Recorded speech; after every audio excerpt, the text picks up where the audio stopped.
G'day avocado enthusiasts and welcome back to Scott Grows an Avocado Tree for an episode of Avocado Diaries. It's been quite a while since I've made a video looking at the avocados that we started a bit over a year and a half ago, then grew in the avocado lagoon. They're now in this avocado grove, which is looking like it really needs a weed. We've had a lot of really wet weather here in Melbourne, and so the weeds have just taken hold of this grove. It'll be fine. I just need to get into it and weed it. I've been super busy and I haven't had time. But what else has this wet weather brought? Disaster.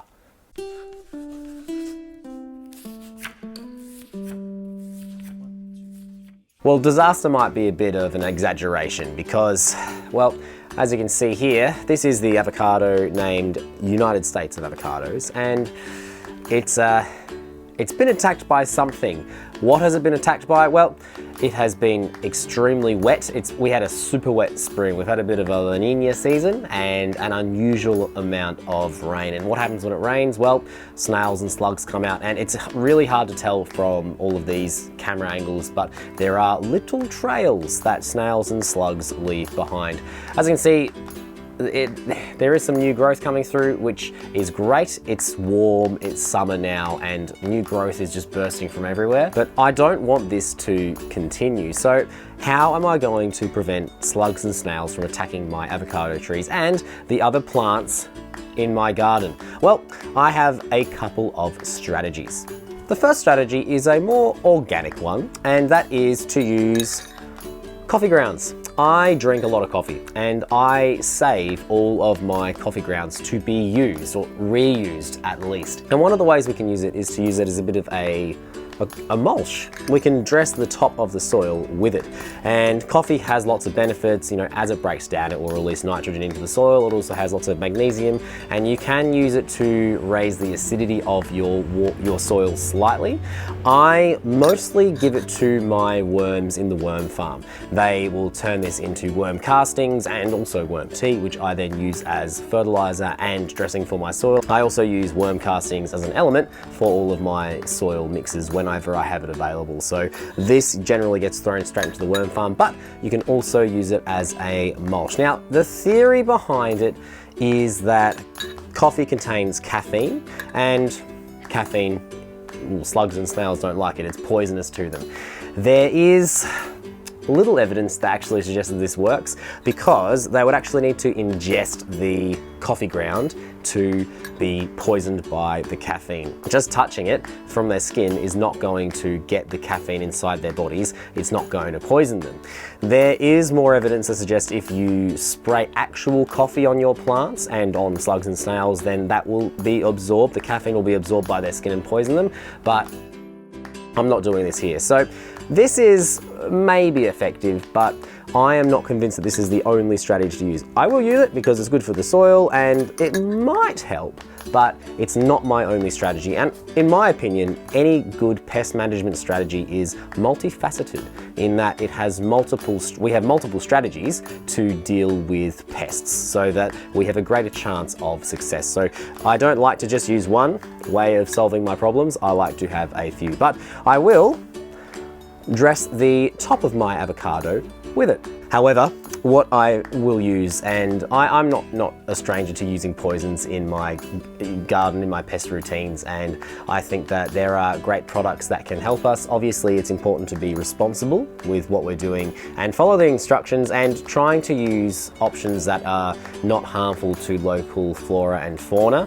So I am using a slug and snail killer. This claims that it's safe for, you know, birds and lizards and possums. I don't get a lot of them yet in this yard. I'm hoping that as there are more flowers that I'll be able to attract some local bird life and insect life, but it is going to, well, kill slugs and snails. So I will use this one. Obviously, if you don't think this is safe to use in your garden, don't. There are other organic strategies that you can use, but I am documenting how I'm caring for my avocado trees, and this is what I am doing. So these ones I'm just going to sprinkle around the yard and on top of the avocado trees, and the coffee will be used as a top dressing. So let's get to that now. Okay, so I'm going to start with my first strategy of putting some coffee grounds on top of the soil. So I'm going to be pretty generous here. I kind of want to cover the topsoil, and this will slowly release nutrition. It's not like a fertilizer where it's just an instant hit of those elements, those chemicals. This is a slow release. As it breaks down, as it decomposes, it will release all of those goodies into the soil, into the potting media. And that'll probably do that, that's covered. And possibly it will deter the snails, but what's probably going to be more effective is the snail pellets. So I'm just gonna throw a few on there, and that should be ample. So I will do the rest for the rest of my trees, or I'll you know, sprinkle the snail pellets around, and hopefully as we continue in this wet season that we're having, that will prevent any more leaves getting munched. Of course, when leaves are well, you know, eaten like this, they can't photosynthesize, and that is very unhelpful for the plant as it tries to grow and develop. Thanks very much for watching this video. I hope that you've enjoyed it, and thanks for sticking around on this channel. I know it's been over a month since I published a video on Scott grows an avocado tree, so I'm sorry if you've been hanging out for avocado updates. Things are going well, things are growing quickly now that it is spring and summer, and I really need to get in and have a weed of the avocado grove. If you'd like me to make a video, a bit of a chatty one maybe, let me know as I weed, but otherwise I'll just do that off camera. That's fine. And yeah, it's been a super busy time for me. We have different seasons in life where we're busy and we're dealing with different things, and this last month or so has been a really unusual time for me, but this channel's not going anywhere. The avocado updates will continue to come, and I'm keen to continue to make these kinds of update videos and also other videos where I answer your avocado questions and delve into all things avocado related. So thank you once again for watching. Take care. Oh, before I go, I should mention as well, my other YouTube channel, That's Pretty Cool, where I put out videos slightly more regularly than on this channel about all kinds of things that fill me with a sense of curiosity and wonder. I will leave it there for now. Thank you for tuning into this Avocado Diaries video. Take care, and I will see you next time.